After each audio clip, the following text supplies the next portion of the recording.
Bandwidth for First Updates Now is supported by YouthRobotics.tv. Catch the latest robotics events and shows on their Roku app or by going to their website at YouthRobotics.tv. This is First Updates Now Recap, episode 1606, recorded on March 22nd, 2016. Recap is brought to you by AndyMark. Are you competition ready? Count on AndyMark to be your source to stock up on batteries, boulders, components, and more at AndyMark.com. And by Audible.com. Get a free audiobook download and 30-day free trial at firstupdatesnow.com/audible. It's time for Recap. We're here to discuss the latest on what's going on in FRC Robotics. I'm Tyler Olds. Not Mike Stark. I'm Justin Montoys. And holy cow, week 3 has come and gone, and the intensity of Stronghold continues to build. Before we get to the recap, let's introduce our guest for this evening. William Barnickel is a senior engineer for Caterpillar, leading projects such as automation enterprise solutions for that company. He's an 8th-year mentor and the strategy coach for team number 2481, the Roboteers. Welcome to the show, Will. Hey, thanks for having me.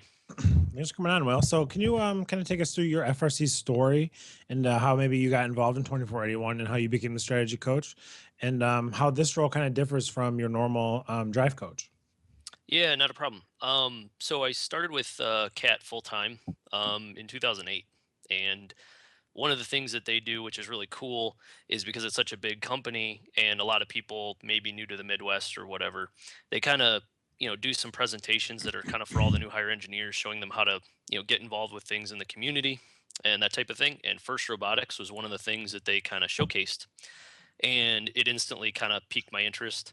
And coincidentally, I had a friend of the family at the time who had a son on the Roboteers. And so I was kind of getting pinged questions here and there about stuff that may or may not have been going on with their robot. And I didn't know that that's what it was about. And right about the same time, I got a recommendation from Kat that, hey, this team is looking for a mentor. And it was the Roboteers. So at the time, that was their 2nd year. So it was kind of a good fit. And so that's kind of where I got started with the team. That year was the lunacy year. So 2009, we show up in Wisconsin. And the one thing I noticed is that no one on the team was really kind of thinking in terms of strategically how you put 3 robots on the field together and actually execute a game plan. And so it was my first year, wasn't really sure what to expect, didn't want to step on anybody's toes, being a first-year mentor and everything. But very quickly over the years, my role evolved to being that person, putting that strategy together, figuring out how you put 3 robots, executing a cohesive strategy on the field in order to hopefully attain a win every time you go out there. So how it differs on our team from the normal drive coach is I'm basically the guy with the whiteboard, the clipboard, going around talking to all of our alliance partners in between every match, trying to make sure that we have a cohesive strategy.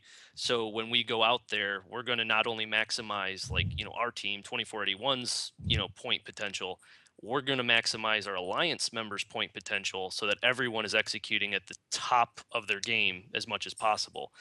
So that not only affects our standings, that affects their standings. I'm putting that together. I'm communicating all of that. And then Matt, who is our, the other half of our drive coach combo, he executes that on the field. He's got a lot of experience. He's a former driver. And he just kind of knows all those little nuanced things to pay attention to on the field. And he's also really good at making those snap decisions. Oh, that's broken, or they're not working, or whatever, and making sure everyone gets to the right place at the right time. So, and one thing, if I can add to another team that pops in my mind when you mention what you're doing is on 1114. If you guys know Karthik, that's exactly what he does when he's with his team as well too. Everybody knows the face of Karthik, but really what makes 1114 so successful as well as the amount of strategy that he can go into and having that rapport with teams and talking to them. So obviously it's worked out quite well for you guys, and we'll talk about that in a little bit. But yeah, kudos to you for identifying that need and position. Yeah, absolutely. Yeah. And like Tyler mentioned, we're going to talk about your performance at Central Illinois in a little bit, but there's no doubt that 2481 has been extremely successful the past few seasons. Can you maybe talk a little bit about some of the attributes that you feel your team possesses that really has allowed you to kind of reach the current level that you're sustaining right now? Yeah. In a lot of ways, it's just a lot of little things that you get over experience. I mean, Tyler, you were witness firsthand a lot of our years in Wisconsin, always being the bridesmaid, never the bride. We just kind of learned with us one time too. Yeah. Exactly. Yeah. Just learning those little things that you have to kind of do in order to be successful through an entire elims, run. What are those little things that can kind of break down? What are those, assemblies that could maybe fail, that if you can make them modular, easily replaceable, all that type of thing. So those are some of the little details. The big things that we've kind of done over these last handful of seasons that have really impacted how we're able to perform at events is really thinking through all of our decisions in a very strategic way. So by that I mean, when the game gets kind of revealed, we break it down into the most detailed ways possible, evaluating every possible kind of little action that you would want to take on the field, little task, and evaluating things in terms of kind of one metric, and that is points per second. How can you absolutely maximize your points per second? And what has really kind of helped evolve over the last couple of years is not only are we looking at it in terms of maximizing our points per second, we're looking at it in terms of an alliance of 3 robots out there. What can we do as a team to effectively maximize our partners' points per second all the time? So that way, when you add everything together, we're always coming out, hopefully, on top and getting the maximum ranking score possible. So those are some things. And again, a lot of it comes with experience, but a lot of it is just really kind of breaking things down in a way that you can prioritize things. So if you have to make design decisions and tough calls, you're making the right sacrifices at the right spots, because you know that your point potential there isn't potentially as great as maybe elsewhere. So. Got it. Well, Will, and one thing to mention too is that your team and my team, 2826 Wave Robotics, we've had a great relationship over the last few years that really built out of that time that you started joining the team, and with the fantastic people with Tim and Vera as well on that team. And one of the things that I always talk about every week is the relationships that you build with other teams and the networking for that. And one of the things that we do at, both of our teams, we definitely talk to each other a lot and talk about strategies, and we definitely went different ways with our robots, and that's okay. But finding out, what other teams are doing and what successful teams are doing only makes you more successful as well. Yeah, definitely agreed. Yeah. So we'll be checking in more with Will a little bit later as well too, especially when we get to the Central Illinois Regional. But with 20 events to cover today, let's start out with our recap here. Justin, which event are you going to start recapping today? All right, so I'm going to start in the Pacific Northwest District. I have 2 events, one in Central Washington, one in Mount Vernon, but we're going to start with Central Washington. So in 2014, the Central Washington Regional turned into the Central Washington District event. And dating back to 2013, only 1983 Skunkworks has been able to claim that they have won that event in Central Washington more than once. So we're going to keep that in mind as we recap Central Washington. 36 teams played 12 qualification matches. And when it was all said and done, 37-11, the Iron Mustangs took the top spot, edging out both 1983 and 4450 by just 1 ranking point. They picked 13-18, I'm going to call it IRS because I'll try it. Iasaka Robotics Society. Sure. Who were ranked 17th and 29-26. RoboSparks, who were ranked 19th and went into the playoffs with a very well-rounded alliance. The alliance clicked early, winning their first 4 playoff matches to advance to the finals. And in those finals, it was number 1 versus the number 2 alliance of 1983 Skunkworks, 4061 Cyborgs, and 2149 the CV Bearbots. The event was decided in just 2 matches, however, with the number 2 alliance putting up an event high score in the last finals match, 161-105, to finish out the event strong and give 1983 their 3rd Central Washington banner. Still the only team to claim that they've been able to win more than one. So congrats to the number 2 alliance, as well as more Kling Bling, and a congratulations to 1983 on their district chairman's award. So much Kling Bling. So much Kling Bling this year. This week too, you'll find out. It's true. That's one of the things Mike talked about, or wanted to talk about. So I'm going to stick it with the Pacific Northwest and talk about Mount Vernon. I love writing these, by the way. Mount Vernon, Washington, is named for the home of George Washington, designed and built on the banks of the Potomac River. Now listed on the National Register of Historic Places, trying to make some history of their own, were the 35 teams competing at the Mount Vernon event in the Pacific Northwest District. The team best situated to do that, and a team that we've talked about a lot already this season, is 32-38, the Cyborg Ferrets. They had an impressive 6 ranking point lead over the next ranked team, and with their first pick selected 36 563 CPR, Cedar Park Robotics, and 568 Nerds of the North with their second pick and began their playoff battle. All was going well into the semifinal, where a controversial red card in the rubber match sent the number 1 alliance home and sent the number 4 alliance at 4205, 4077, and 2928 to the finals to face the number 2 alliance of 1778, 4911, and 3070. However, in just 2 matches, it was all over, and the number 4 alliance of the Robo Cubs, Viking Robotics, and MASH were able to take the win. Congrats as well to Team 3574 on their District Chairman's Award. So Mike's going to talk a little bit about the Australia So I regional. must say, first off, it was pretty cool watching the Australia finals at 1:30 in the morning. I'm pretty sure Right? Tyler may have been up too, but Yeah, I it was was not right before I was going to go to Yeah. bed. I'm like, I wonder if it's on. And right before I was going to go to bed too, because I was emceeing this week, I just turned it on. I'm like, oh, I got to watch it all. Got to do it. Yeah. So for me, I've been working nights at the hospital this past week, so I wasn't working that night, so I was trying to stay up. So it was like the perfect way to kind of help me stay up. But anyways, so I don't know what it is about foreign regionals, like just in other countries, Canada, Mexico. It's just, but the atmosphere is like just something else. I feel like in any much higher than anything else that I've been here in the States. They had kind of like a dual MC thing going on, as well as like a kind of dual game announcers during the match, which I thought was pretty cool. Just as an extra set of eyes in the field, but it wasn't like overwhelming.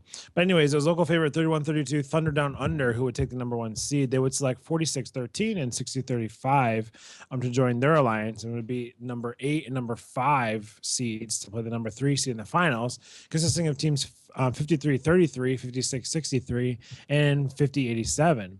There was a tie in finals match number 1, 105-105, which would go the way of the Blue Alliance, which I think is a tiebreak the auto score this year in the finals. Yeah.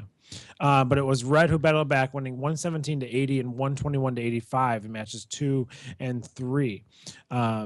So congrats to 31-32, 46-13, and 60-35 on the win, as well as congrats on the double gold cling bling to 46-13, the Barker Redbacks on their Chairman's Award. 53-33 would also take a cling bling with the silver. Wow. So lots of wild cards, I think, to give out at that regional. So Is the Entry and Inspiration Award? Do you get a silver for that? Yep.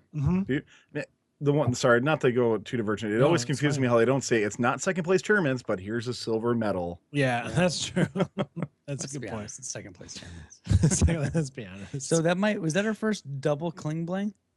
double, like Yeah. oh, like Gold, Cool. silver. gold. It's In and gotta out be. burger. Sorry. Stay with us, Tyler. All right. Going over to Albany.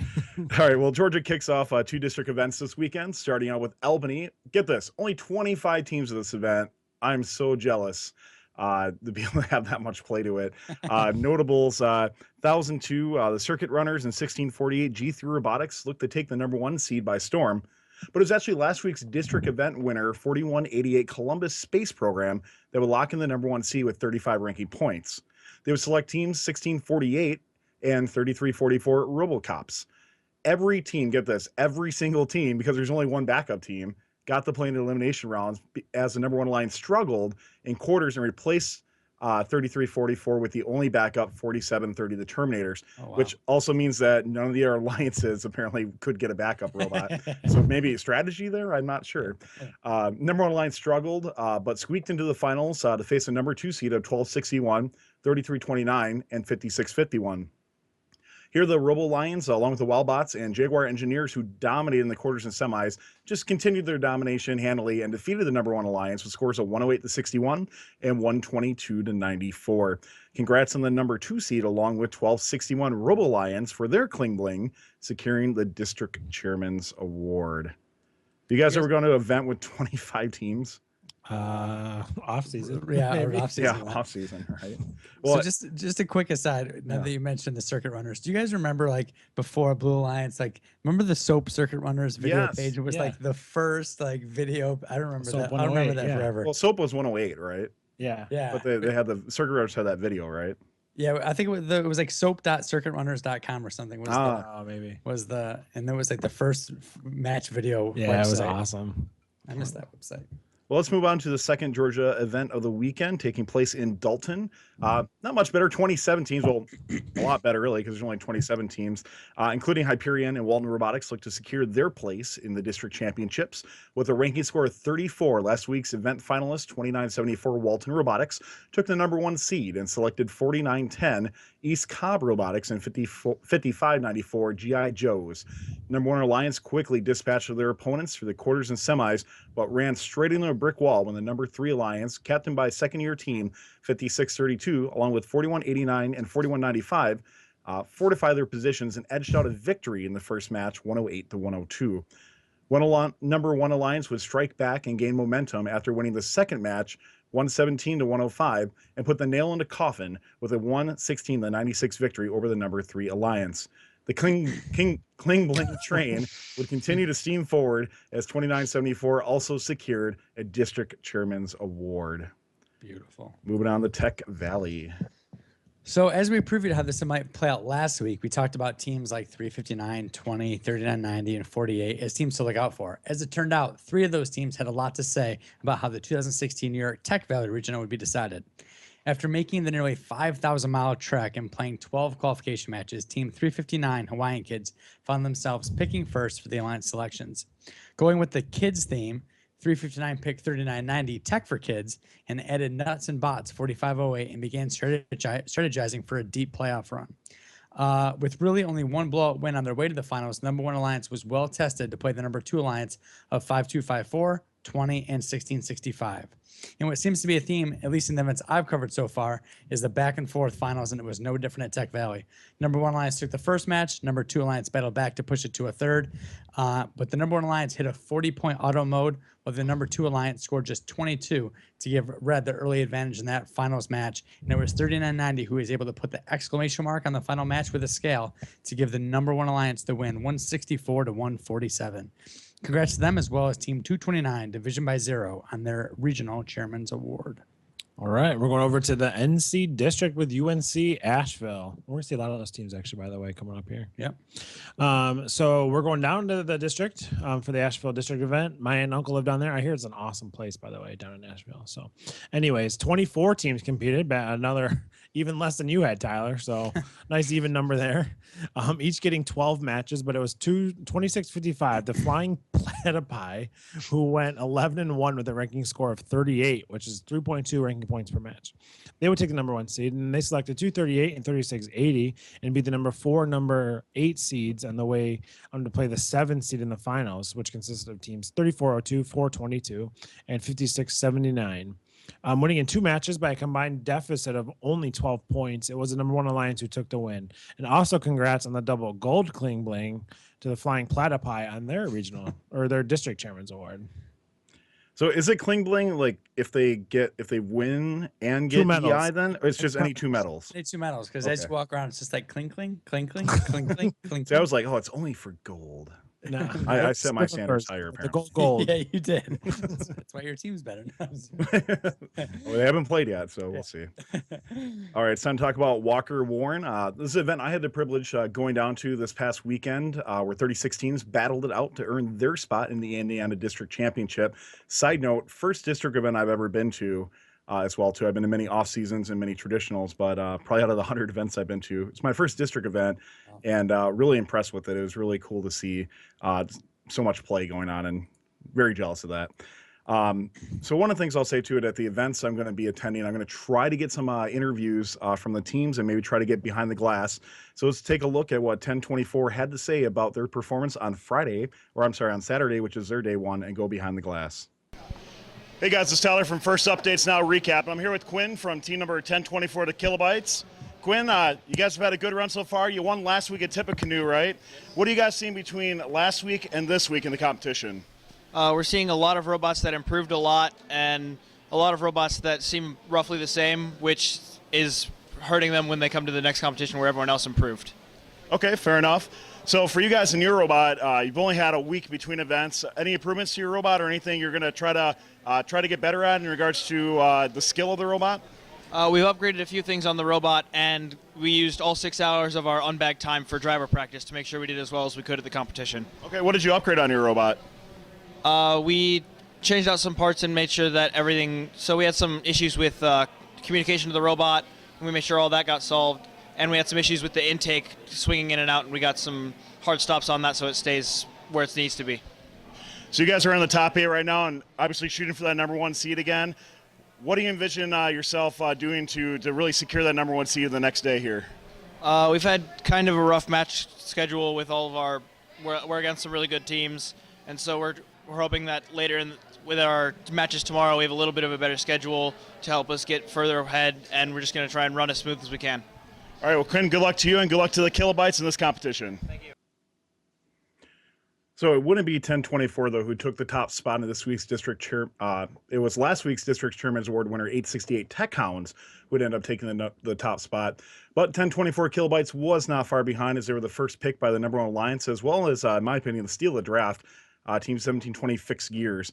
After stumbling in their second quarterfinal match because they lost a tied match, number 1 alliance gained the traction the entire way. After close matches in the semifinals, the number 1 alliance advanced through and faced the number 3 alliance, 49-82, 461, and 31-80. The finals weren't even close, as the number 1 alliance handily beat the number 3 alliance, would get the scores of 187-75 and 184-98. District Chairman's Award went to 1747 Harrison Boiler Robotics. And also I caught up with the driver for 868 right after their win to find out the reaction. Let's take a look. Hey, it's Tyler. I'm here with Tiger. We just got done with the Walker Warren event. Tiger from 868. How's it feel to win this event today? Awesome. Just amazing. Well, you guys last week, you won the District Chairman's Award. Didn't quite get to the finals. What improved with your robot this week over last week? We figured out we were having issues with our shooter, but we figured it out this event. As you can see, we got the high goals. Absolutely, and you guys had a really powerhouse performance. You picked 1024, who won the event last week. They didn't seed as high this week. What made you confident that they're going to be a great alliance partner? I mean, with their shot was still pretty reliable, and their arc is pretty high, so it's hard to block them as well. Absolutely. Well, congratulations to you. You're going on to District Champs. It's going to be a fantastic time. We'll see you at the Indiana District Championship. Thank you. Congratulations. So I just want to thank everybody at Indiana for being very hospitable and showing me some awesome Indiana hospitality. I had a great time, and hopefully look forward to being back to an Indiana bet sometime soon. So moving on to New England District, Justin. All right, so I'm going to talk about the UMass Dartmouth event. So the Tripp Athletic Center played host to 32 teams representing the New England District, and after 12 matches, it was a familiar face atop the rankings. New England Power 78 Airstrike, who led the event in auto score and a record of 9-2-1. They picked another longtime successful team, 176 Aces High, and 51-12 the Gong Oilers, and hoped they had an alliance built to win. Those dreams were dashed, however, in the semifinals when the number 1 alliance was upset, but the number 4 alliance, led by last year's Newton Division finalists, 195 Cyber Knights, and included 155 the Techno Nuts and 3461 Operation Peace Robotics, who set a blistering high score of 190 in semifinal match 2, aided by only 5 foul points. In the finals, the number 4 alliance faced the number 2 alliance, led by 95 Grasshoppers, and included 230 Galhawks and 3182 Athena's Warriors. They fought valiantly, but the number 4 alliance had too much firepower and were able to take the win in 2 matches. Great showing by all teams, as well as a big congrats to 4176, the Iron Tigers, on their District Chairman's Award. All right, from one district to the next, we're going to go over to Mar, or down for us, for the Seneca event. So Tabernacle, New Jersey hosted 38 teams this past weekend, but it was familiar face the top 25, 25-90, Nemesis taking the number 1 seed with average of 3 match, selecting the second place team and someone we haven't mentioned in a while, 365 the Miracle Workers, and they also added 1626 Falcon Robotics to join that alliance. This trio beat the number 8 and number 4 to face the number 2 in the finals of 1640, 4573, and 6203. Winning the first match with a score of 157, the number 4 alliance battled back in the second, but it was the number 1 seed who won handling the third match with a score of 179 to 157. Congrats, and also congrats to 1647 the Iron Devils on their District Chairman's Award. So the other event going on in Mar this past weekend was the Springside Chestnut Hill. I had previewed this one last week, and 31 teams gathered at the Chestnut Hill Academy to play 12 qualification matches this past week. Team 11 Mort, as mentioned last week, as a team to look out for, took the number 1 seed with a ranking score of 34 and selected second place team 225 Techfire and 423 Simple Machines to join their alliance. being the number 8 and number 4 on their way to the finals. They would face the number 2 seed of 1391, 7080, and 2234. Number 2 alliance beat number 7 and number 3 to get there.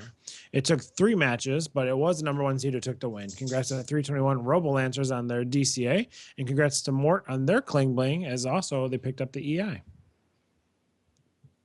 One district from one district to the next. We're going over to FIM. We are going over the FIM. 3 events this week. First of the 3 events took place at Centerline with 40 teams, including notables 245, 503, 910, 3098, and 5053. None of these teams would secure the number 1 seed. It is a team out of Farmington Hills, 1481, the Riveters, with a ranking score of 34. They selected 123 and 5756, and despite a strong showing in the quarters, decisively lost to the number 4 alliance of 1701 Robo Cubs, 5053 Lakers, and 2048 the Pink Panthers. The torch was almost extinguished for the number 4 alliance as they lost the first match to the number 2 alliance of 3098, 503, and 5915, 158, 117.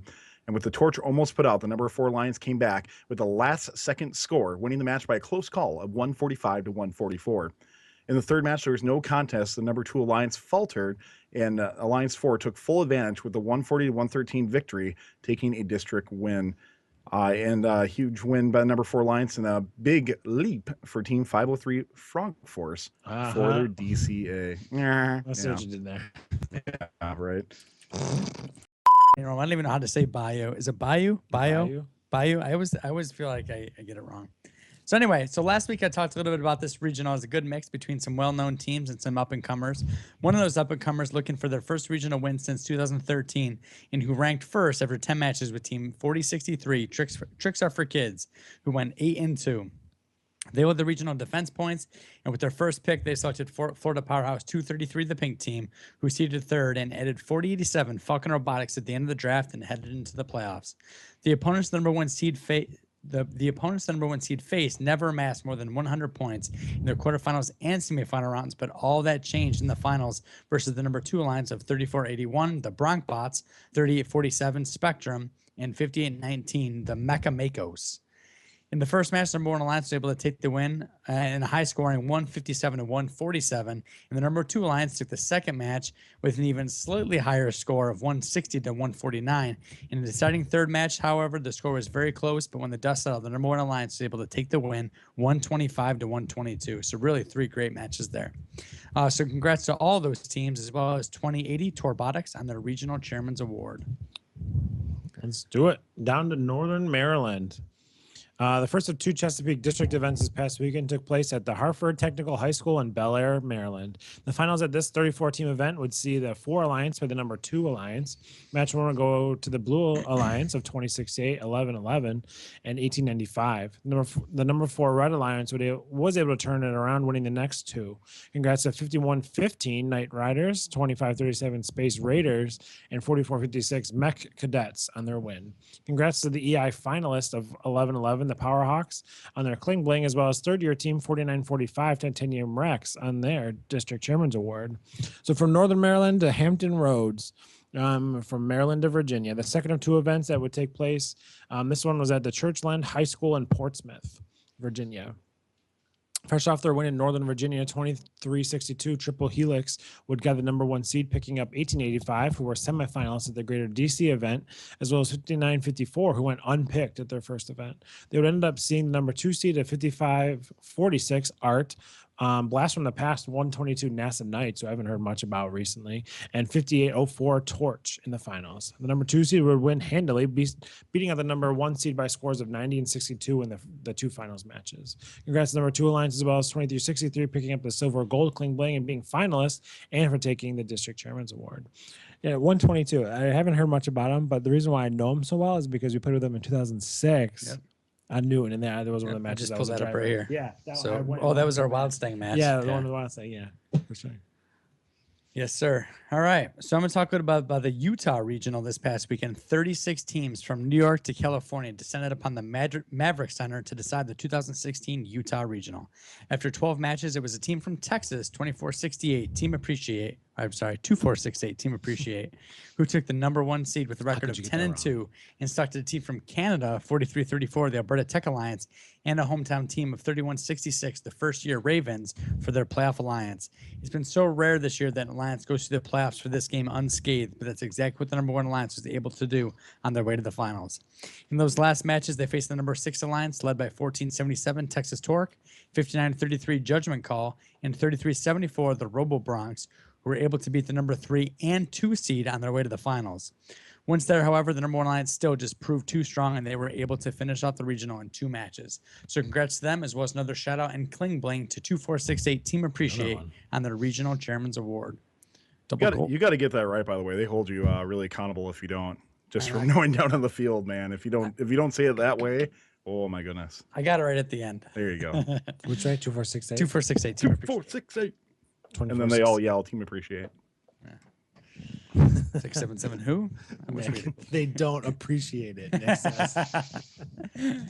Way to go, Nick. All right, over to Buckeye. So my last recap regional of this week took place at Cleveland State University, a venue that Justin and I have been to actually multiple times, with and without teams that we competed with. Finishing first with 27 ranking points overall. That's 3 per match for them.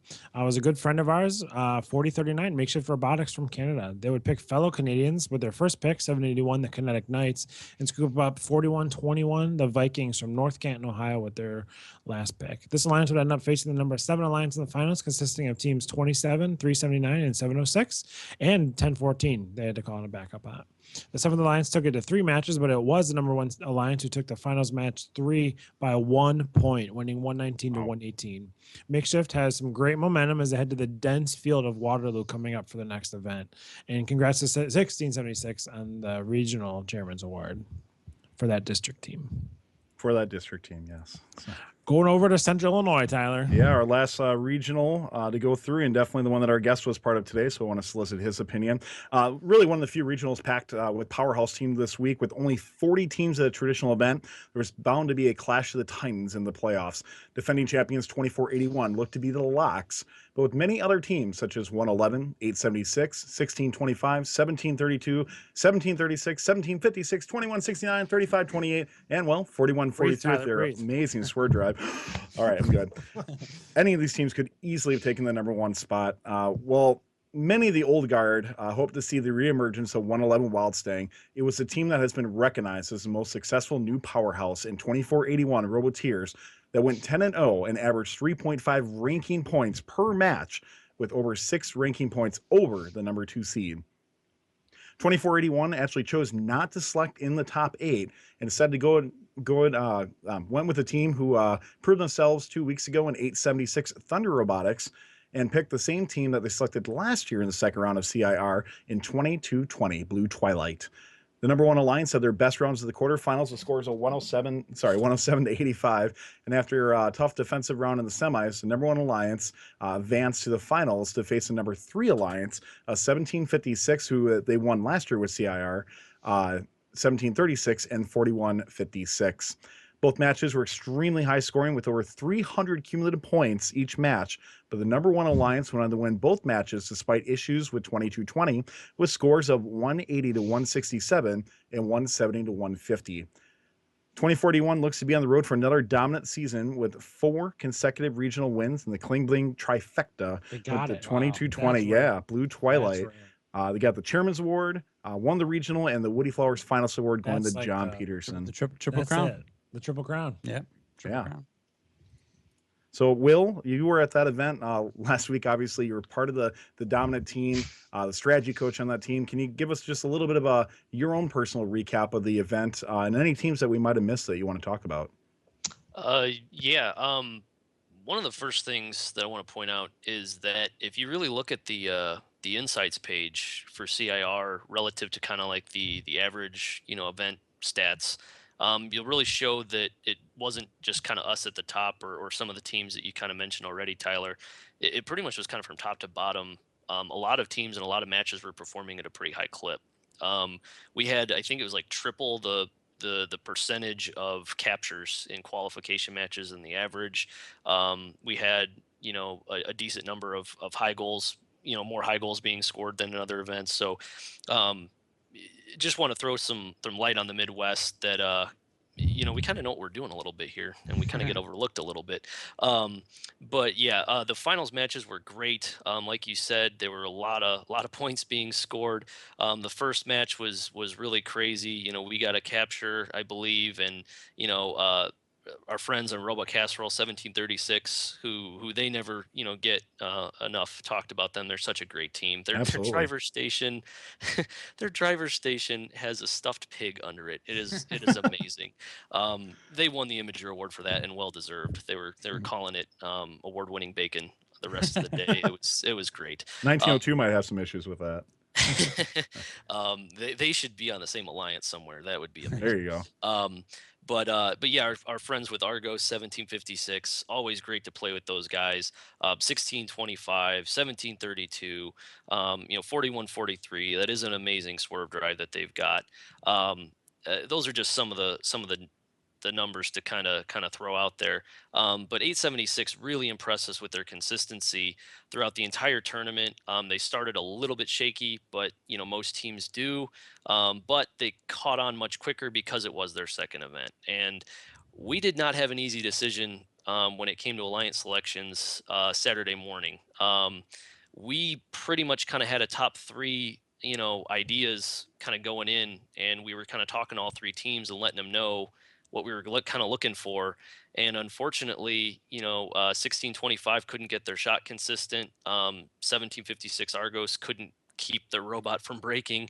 And it basically ended up being 876 who was more consistent. We could bank on getting on that tower for those 15 points. And one thing, if I can add in here, Will, too, I mean, Yeah. just watching, that was one of the events I had on that I was watching while I was at Indiana. And one of the things that I was actually really surprised going with 876 is that you had to really bank a lot on, potentially inner pickings within the top 8. And nothing against the number 2 seed of that team that was, but they definitely were in a position that might have been a little bit higher ranked than what they should have been. And they did scorch the earth a little bit for you. But I think you got a little bit fortunate in that as well, too, that did happen instead of having a little bit more inner pickings possibly within that top 8. Yeah, it did end up and kind of help us out a little bit. We were a little bit worried if both Winovation and Argos could pair up and they both started clicking. That would be a pretty tough fight wherever we end up in Met, whether that was the finals, the semifinals, or wherever. Mm-hmm. So that was one of those things that we were a little bit fortunate just by way of the alliance selection that didn't happen. But we were also pretty confident in our ability to know how to defend both of those guys, and being able to take 2220, who I cannot say enough about those guys. We played with them last year. I obviously they were very open in letting us know that they learned a lot from us last year, and how we kind of marched through elims and playoffs last year with them. They came and they knew what they were doing this year, and we knew that they were pretty high on our pick list as far as second pick with that pick 16, and we couldn't have been happier that they were sitting there. In fact, after our first quarterfinal match where we put up 197, granted there was kind of a bunch of penalties in there a little bit, but still, I mean, we had two climbs. We had 2 climbs on the other side, and everyone in the back watching on the monitor was basically coming up to us and be like, when did 2220 be able to climb? Like, when did they add that? So apparently they kind of slipped under everybody's radar, and I was surprised they slipped past Argos when they were picking as captains of the third seed alliance, because they were familiar with them as well, obviously from last year. But they did amazing job, obviously, with the chairmans and the Woody Flowers finalist award. Very well deserved. Amazing team. That's awesome. We should call that the True Blue, actually. The True Blue. True Blue, I like it. 3 banners, because there are 3 blue banners Oh, for that's that. true. Woody Flowers, chairmans, and winnings. That's awesome. True Blue. So I do want to kind of have just a quick discussion, because Will kind of brought it up. Do we think, and it can, this should only take a couple minutes, but do we think that there's a chance that first changes the tower strength for championship? Because like Will had mentioned, in his event, which was obviously a little bit higher level event, but teams were able to take down the tower, with a more consistent, getting quicker and better at it. At the championship, I feel like, especially in the elimination rounds, alliances are going to be able to take down the tower in the first, 45 seconds, 50 seconds. At that point, is the value still there, or do you see first maybe kind of changing that up, going to a tower strength of 9 or 10 to start the match? Well, so that would be my question. What would be the new number? Because then you want to make, because I think 9 or 10 is still, I think that's still really doable by the Einstein level of play. But then what is too much where you won't see one? It's a tough balance. So, Will, how would you feel about that if they, the tower strength went to 10 going into championship? Well, 10 wouldn't be that big of a jump, I don't think, especially when you're talking about putting, potentially two pretty high scoring, robots kind of together. I mean, we were kind of in playoffs. I think we were averaging 5 or 6 high goals a match. We even hit 8 in finals 2. So that was kind of single-handedly taking down the tower. Wow. If you're partnering us up with like someone like Titanium, for example, who we'll have the opportunity to hopefully play with in a couple weeks at Smoky Mountain, you're talking about a tower strength of like -8, -9, depending on how defense is being played. I think they could move it up, but you have to be careful moving it up to what, because if you move it up too much, then you're in a situation where maybe you only have potential captures from like, 1 or 2 pairings worth of alliances. You kind of you can't take that away from people, because that's honestly what we designed our robot to do this year. The biggest, most important thing from a point standpoint that you can do in this game is capture. It's not scale the tower. It's not cross the defenses. It's not breach. Those things kind of happen. You have to be able to pump balls in that tower and capture it. That's what swings matches. And if you kind of take that off the table for some teams, depending on how they get paired up, you're almost in a no-win situation, and you can't have that happen. So they have to be careful with that, but I wouldn't be opposed to maybe if they did it to like 12 or something. That seems like that could be something that could be potentially doable. But we're still only at week 3 here. Defense could really start picking up, and if that starts to become a thing, all of a sudden that tower strength of 8 might be that sweet spot. So it all depends on how these next couple weeks go. I mean, we've had a lot of ideas on potential, defensive mechanisms you can kind of employ. I know we're not the only ones. So the question is, how quickly do those start coming out onto the field? How effective are they? And I think this game is really going to change the more teams start realizing how they can score high goals. If they start getting cameras tuned, if they start adding cameras, if they start realizing that there are certain sweet spots or certain ways to open up high goal opportunities for partners, or if they just decide to really start pumping things in the low goal to get that tower strength down. But then, of course, they're at an efficiency disadvantage. But a lot of things can change in a couple weeks, but I wouldn't necessarily be opposed to increasing that tower strength by a couple boulders. Hey guys, if I can bring up a couple comments that were brought up in the chat that I think are very good opinions and things that I agree with as well too. So Anthony 3175 said, unless they change the breach requirement, they shouldn't change the tower strength. So what do you guys think of the potential of what if they made it you need to cross 3 times in order to breach? Or all 5. I think, which I guess a lot or of all teams do 5 anyways. Yeah, I think that crossing 3 would be great, but I don't think they're actually allowed.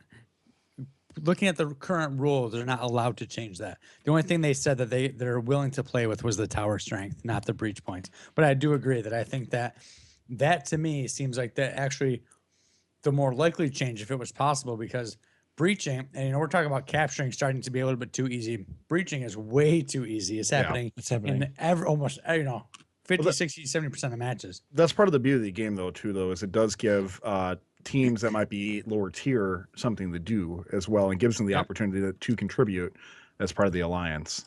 Yeah. But that was one of the things that was one of the things that we noticed very early on when we were evaluating this game. Yeah, you needed to be able to cross the defenses, but that breach was going to happen naturally within the first like 30 some seconds of the game. Especially when you've got 3 robots crossing in autonomous, then you pretty much just need 5 total crossings the rest of the match to breach. That's trivial. Exactly. It's one of those things. If they did make you have to tackle that cat C defense, that drawbridge, that sally port, and kind of tag team it, because most of the robots don't have mechanisms to kind of handle it solo. That would definitely be a thing that I think would be very interesting to see, because one of the things I really liked about, like 2014, for example, was it forced alliances to work together to accomplish something. The drawbridge, again, if you have a robot that can do it solo, that is instantly something very desirable. But if you force them to kind of have to tag team that defense, then you force some cooperation, some collaboration, and you can really get some slick strategies about trying to prevent that. When do you tackle that? Do you do it right after autonomous? There's a lot of different things that they could do with that. That would be something that I think would be cool if they changed. A Tallbot team would say that, wouldn't they?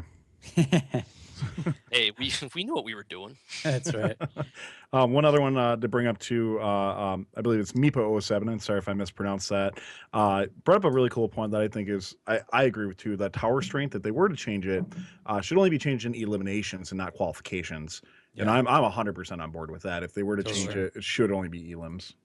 Yeah. And no, I say we might get a better sense, and like you said, it's only week 3. We might get a better sense maybe at district championship level to see. Yeah. And I was even thinking that, again, this is an extreme case because they're really the only team I think that showed it so far. And I don't even think they've done it in a actual qualification match. But with 1678's 2-ball autonomous, chances are at championship, there's going to be 2 other teams that they're going to be able to pair with that have a high goal. So 50% of the tower strength is going to be gone in autonomous. Yeah. So I don't know. It'll be interesting to see how that plays out. Right. I know we want to keep the show moving a little bit, but I could talk about that for hours. That's a great question. Yeah, and something maybe we can always talk about either on a future show, or maybe we can go a little bit more on the post show. Just as it evolves, maybe as we know more. Yeah.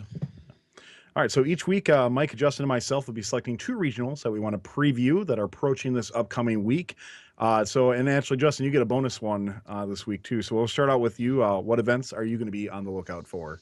All right, so I did take a bonus one. I'm going to start in Sacramento, but I've covered and recapped every California event so far. So I didn't want to leave them out, and I did want to cover our hometown event here. So I do have 3 this week. So I'll continue doing that with Sacramento. So 254 and 1678 paired up to dominate the Central Valley Regional, but 254 is taking this one off.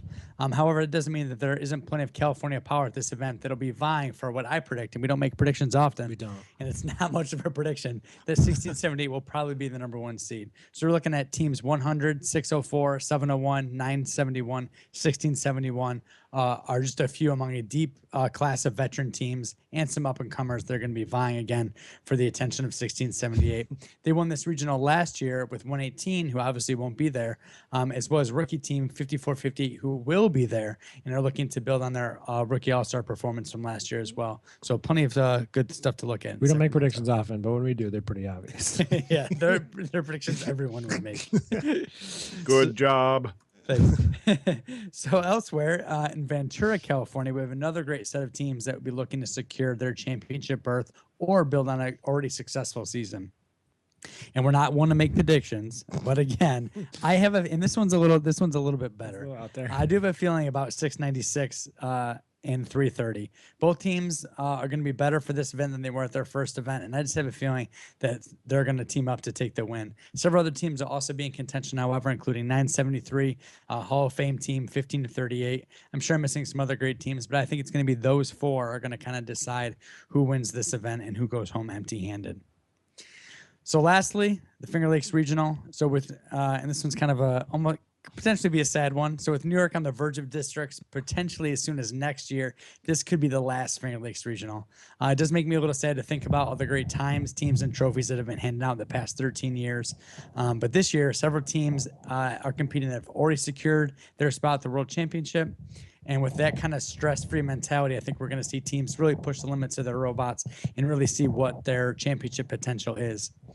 So garnering lots of attention, or hype as you might want to call it. 5254, they were finalists last week at Tech Valley, and the only thing that might keep them off the pedestal this week is back-to-back events, which can really test a team, and in this game, test a robot as well. Also attending our regional winners 1126, 1559, and 5030. Event finalists 20, 578, and 3015. Other great New York teams looking to qualify 340, 1507, 2791, among others. If it's the last FLR, this is really a great crop of teams to kind of to play us out and take us into Dude, you said districts. 13 years. I Yeah. can't. It makes me feel so old, like being there at the first right. one. This You is are. if you can't tell, or he didn't Thanks, say, Tyler. we are. This is our hometown regional, like literally 10 minutes down the road. That's yeah. But you said, I think this might be a great way to go out. So Yeah. this is always a great group of teams, great group of volunteers. It's just a small little community, and it's awesome. A lot of people come in from out of town, up and from Canada. They always say it's a great regional. So I took Dallas this week. They always host to some big time matches year after year. And my obvious prediction of the week will go to 148. I just think they're going to go run away with this event, especially after going 14-0 at the LMO regional earlier this year. We've already seen them. They're undefeated. They have a regional win. But the big question is to see who will join them and who will be giving them a run for their money. So a few notable teams joining them will be 1296 Full Metal Jackets, 2848 All Sparks, and 3478 Lambot. Several rookie teams will be taking the field. So definitely will be interesting to say the least how this will event turn out, or at least we'll be getting the wild card spots, because definitely think 148 will take it. We're going to go to Oklahoma next. A massive 62 teams, 62 will be playing this coming weekend at the Oklahoma Regional. Some notable teams attending at this one will be 1806 SWAT, fresh off their finals appearance at GKC, 4522 Team Scream, and 2352 Metal Mayhem. There's only one team with a number less than 900, and 12 5,000 level teams are above. So prediction that 1806 will make a strong push for the number one seed, as well as regional winners, defending their title from last year at the same event, as well as 4522 and 932 looking to do the same. All three of them had won last year. I just thought, wouldn't it be crazy if the same exact alliance won the same regional 2 years in a row? And I just didn't know if anybody had heard of that happening before. What are you laughing at? Oh, you previewed it? Yeah. I just didn't know if anybody heard of that. Like, I know two teams maybe back-to-back winning regionals year to year, but the same exact three teams winning year to year. I don't know if that had ever happened, but Go chat room. go check them go. So while they do that, go on to go ahead. I was Go going to ahead, say, Bill. we almost made that happen at CIR. If we Really? would have went with Argos, 2220 was still there too. What a Yeah. jerk. Wow, Wow. This could have been history. Yeah, I know. I had to ruin it for everybody. There you go. Mike, All how, right, do, let's how keep- does how does that last regional, how does that name go? Oh boy, I was gonna make fun of you because you said Albany. Albany. Oh, what do you have written in? Oklahoma. What's the first thing you have written in? Oklahoma. Where the Thank you. I don't know. I just had to What's that hear from? you. How do you know it? I think it's from the musical. It is from Oklahoma. Oh, musical. what the Or musical? show the Oklahoma. musical. Yeah. I don't know what's going Bette on. Midler. All right, Wisconsin Regional. So that's how we say it, right? Looks to have a bit of a different crowd this year, and that's the event I'll be previewing, and I'll be at as well too. Sad face, it will be my last year emceeing at that regional. But only 53 teams and a bit of a diverse crowd, as Midwest teams are joined by teams from California, New York, and get this, 4 teams coming in from Turkey. Wow. 3 are rookies, and the only other one is a second-year team. So it'll be a fun cultural barrier to get through for that. Yeah. We had some teams in Minnesota from China last year, and that was a very beneficial experience to have and really cool. So we look forward to it.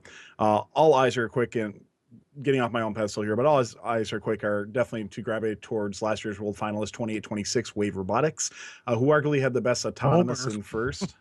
Yeah. And that is released. We just released our robot today with a picture on Cheat Delphi, so go ahead and check that out. But strong utility arm and turret mechanism. Though I'll say our turret from a couple. What are we listening to? Yeah, I don't know. Turret from a couple Sorry, years Tyler. ago. No, that's all right. A couple of years ago, we had some issues with that, so we'll see how well that turret works out for us. But there's other teams who are definitely looking to make a deep strike in the competition. Most notably, 1675 Ultimate Protection Squad, as they did secure the #1 seed and won the St. Louis Regional 2 weeks ago. Other teams to keep a lookout on are 192, 706 were finalists last week, 1714, 1732, regional champions from last year, 2062 and 2194. Wisconsin has turned into one of the premier Midwest events for the last few years, and I hope it doesn't disappoint once again. Looking forward to a great event, and please come down and say hi if you are attending. Last event for today, the preview is FIM Livonia. I hope I pronounced that correct as well. FIM, there we go. Yeah. FIM is back in full gear with many of its powerhouse teams taking a break last week or competing somewhere else. Livonia looks to be the event of the week in FIM. Many teams with the event under their belt, including 27, 503, 548, and 1023, look to make this a top-tier event. The question that has to be asked, in my opinion, is if last year's Einstein team, 1023, has finally come up with a solution to keep their robot in working condition, as they've already played 2 events, and this robustness has completely plagued Bedford Express. At both events, they broke down in the finals and went home with silver, so hopefully that will work out for them. But with many other FIM teams looking to get to the district championship, this is sure to be a great event. Justin, you sound like you have some heartache there. Nah, that's okay. Still getting over it. Alrighty. So we're going to be coming up with the FRC Top 25 in just a little bit, but every week, with the exception of last week, we took a break on that. The competition season, we're going to continue to feature our strategies conceived by our friend Ryan Gwynn, who believes that teams who utilize his brilliant ideas, however how unorthodox they might be, will wind up on Einstein. So let's take a look at what Ryan has for us in store this week. Now get ready for Ryan's Awesome Einstein Strategies of the Week.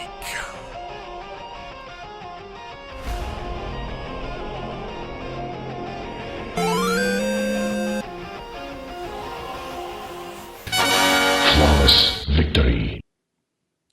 So for those who listening through our audio podcast, what just happened is we had a Red Alliance robot decide to get a new type of strategy to confuse the Blue Alliance's vision tracking. They strapped on their own goal on their robot and decided to steal the ball and shoot it over the other side of the court for the win.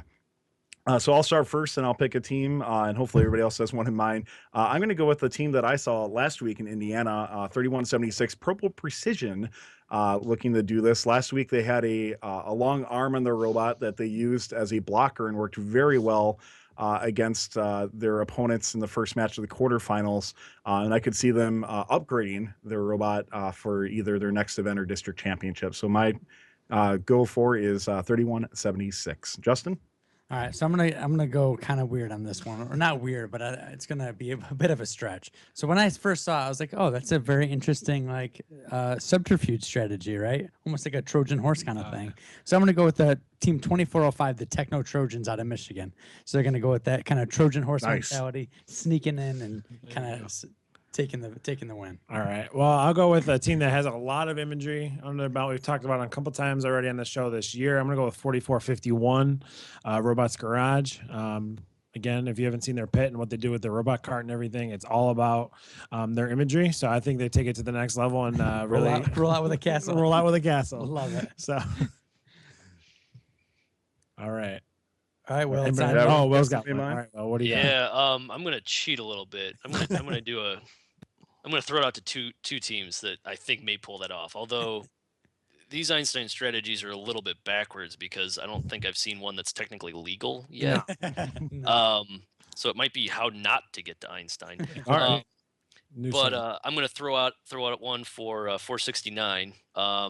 Everyone remembers what they did in 2010. This seems to be kind of a evolution of that, take your own shot and use it against you kind of thing.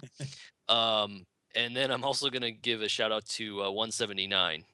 That looks like the ultimate form of camouflage to me. And we all know how good they are at camouflaging their robots. So Very good.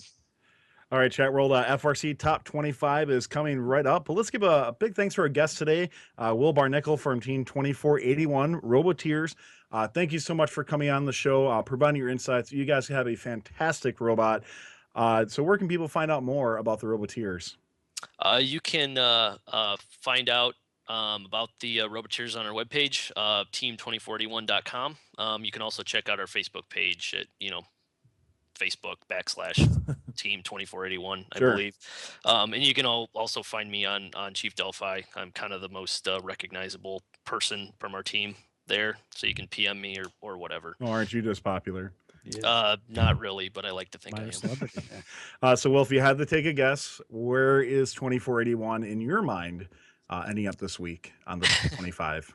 You're gonna throw me on the spot. 5. Deal with That's it. what you just say. Just sound humble.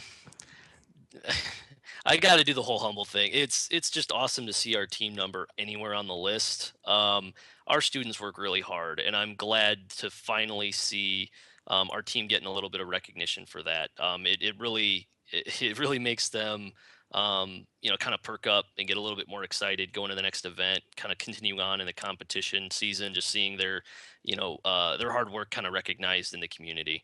Well, we didn't say that they were yet, but sure. Okay, a fair good guess. enough. All right. We're hoping so. But yes, any recognition is good recognition.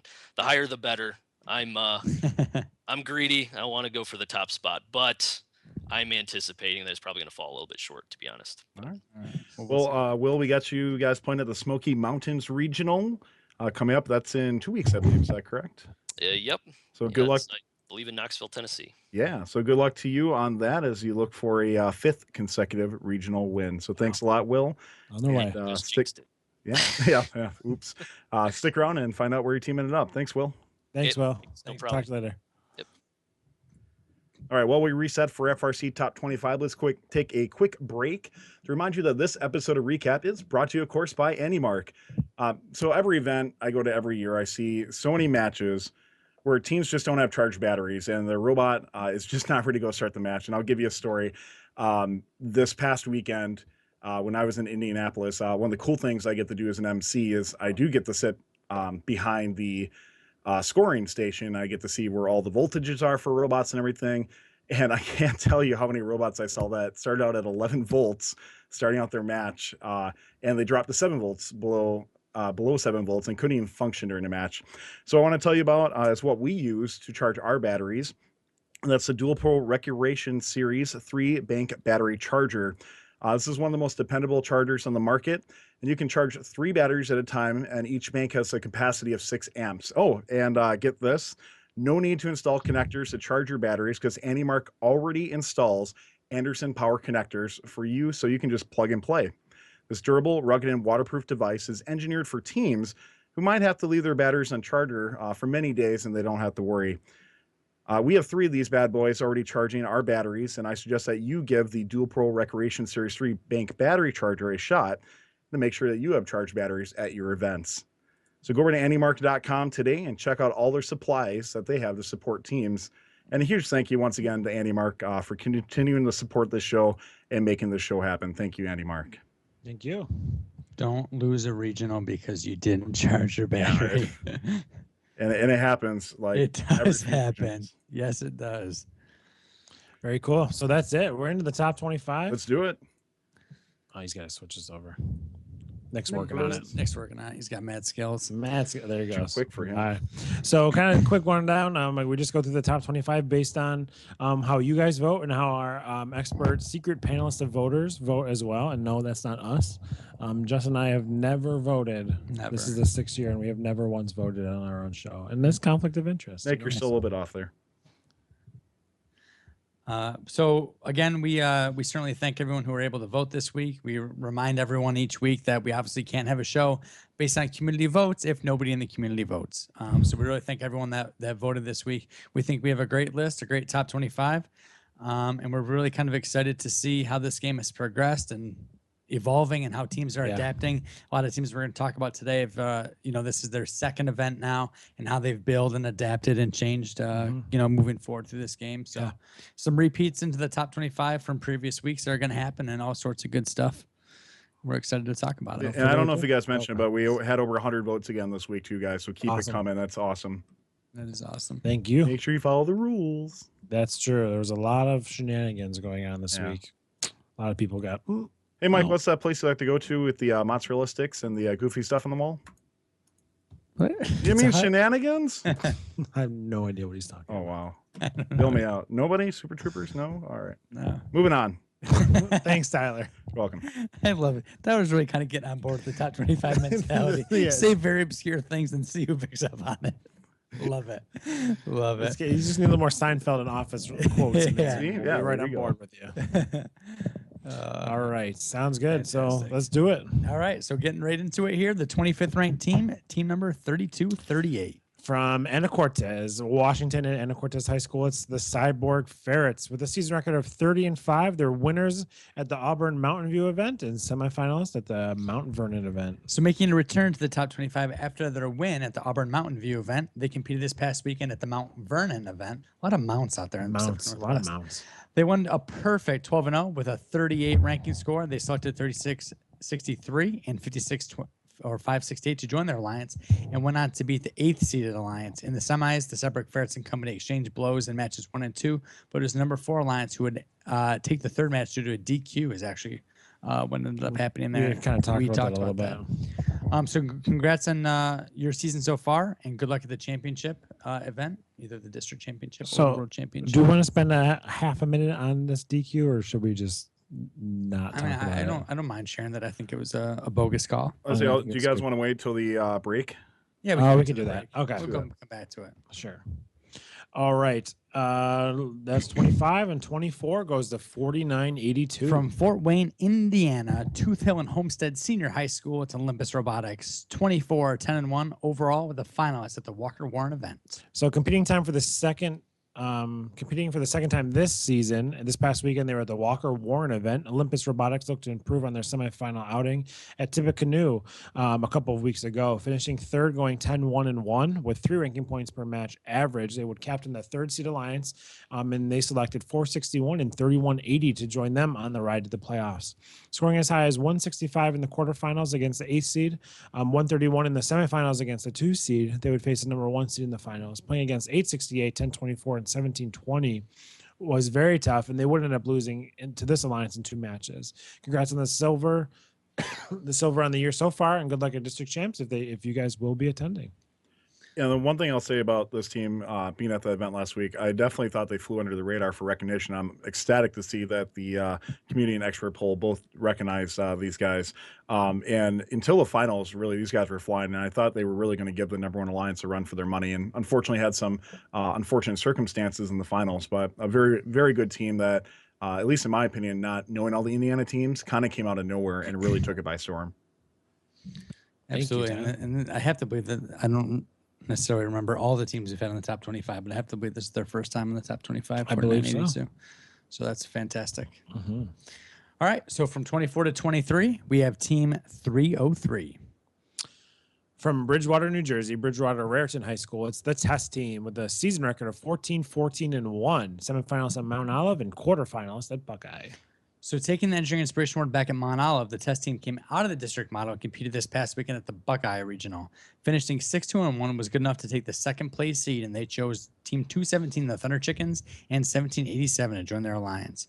The test team can take out several defenses and autonomous. The local deposit is what makes them the most successful, losing the first quarterfinal match, but bouncing back and winning the second. And it came down to the rubber match, and they were only able to put up 79 points, which wasn't good enough quite to advance to the finals, but still a great robot that they have and a great event for them anyway. So good luck back in Mar at the Montgomery event where they'll be competing next. Cool deal.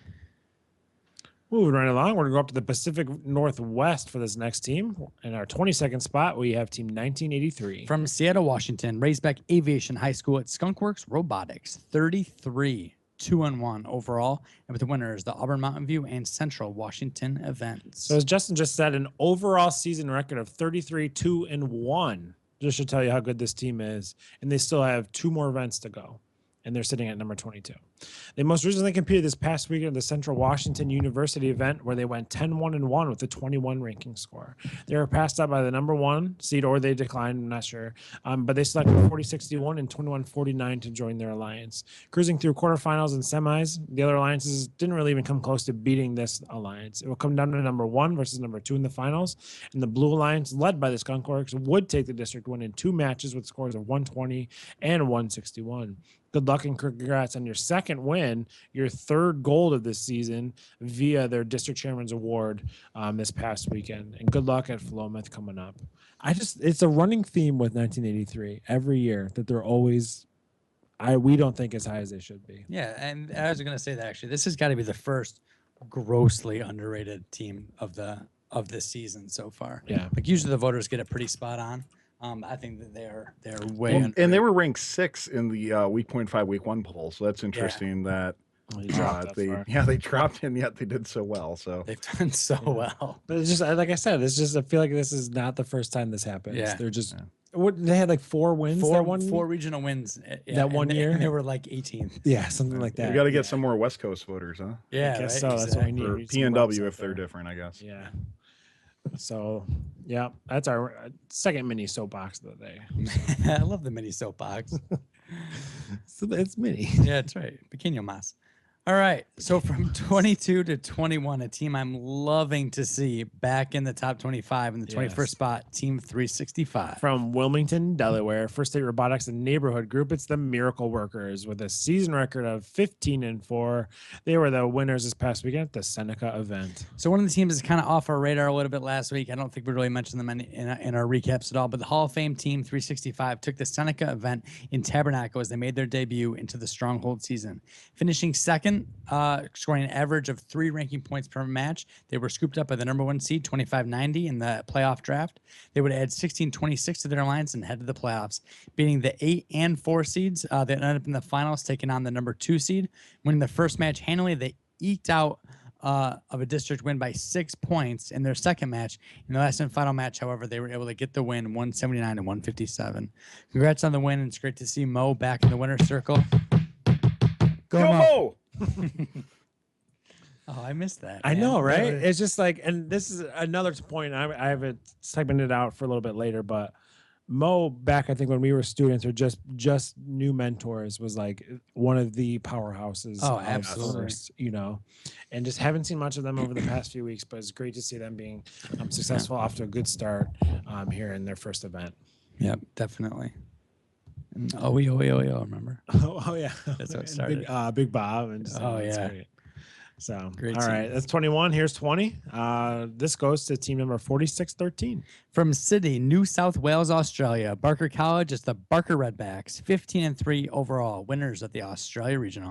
So the second year team looked to improve on their finalist appearance at last year's Australia Regional, where they returned to this year, and they did just that. Placing second, they were the apple of local powerhouse and favorite 31-32, Thunder Down Under, apple of their eye.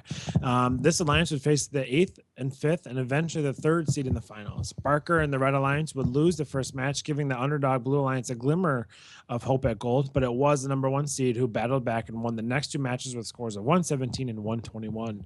Congrats on the win, as well as your regional chairman's award for, again, this second year team. Good luck as you cross the Atlantic or the Pacific Ocean to get to the Western Canadian Regional, where they'll be attending next. And one thing I'll say about this team, I think this is one of the community got really right. And the expert poll, I don't know if they just didn't watch the Australia Regional or what the reasoning was behind that, but 46-13 was on fire at that event. And goal scores might have been kind of low in that event, but definitely if you saw the reveal video and then watched their team on the field, I don't know if I'd agree with being number 8 in the community poll, but definitely should be in the top 25. So congrats to them.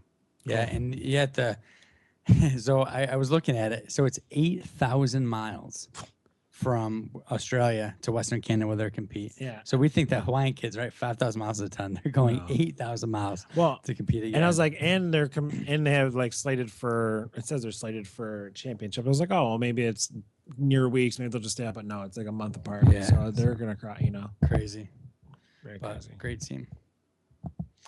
All right, so we'll move into the top 20 with the 19 spot, Team 1625. From Winnebago, Illinois, Winnebago High School. It's Winnovation with an overall record of 10-4. They're semifinalists at the Central Illinois Regional. Winnovation from Winnebago.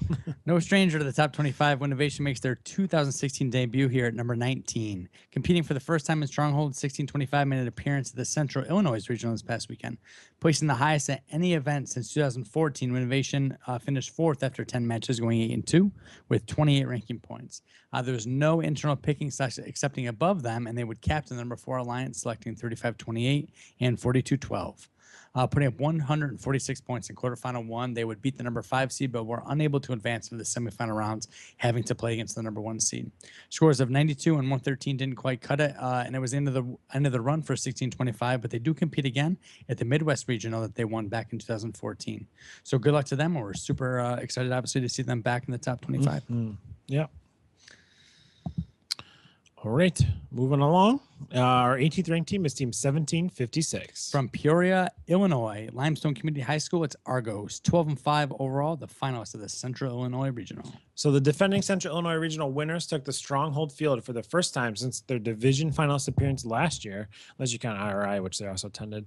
They picked back up their success in a hurry. The Robot was high in the division ranking for goal scoring, defense busting, and auto performance, which helped this team and the rest of their number 3 alliance to get all the way to the finals, upsetting the number 2 alliance along the way.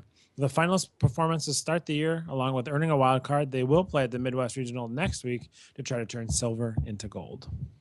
So it's a great team that's actually Will had talked about a little bit as well. Another great Central Illinois, or a team that was at Central Illinois. Sure. All right. Boom, boom, boom. Boom, boom, boom. I missed those. So we're here at 17, 17. and team number 195. From Southington, Connecticut, Southington High School, it's the Cyber Knights. 15-3 overall. They were the winners at the UMass Dartmouth district event. So Team 195 had to watch a lot of matches before getting a chance to play into their own and bring their robot to the field in the New England district. And I was wondering if 195 could maintain the level of success they had last year with all sorts of regional wins, district championship wins, and a trip to the World Championship division finals.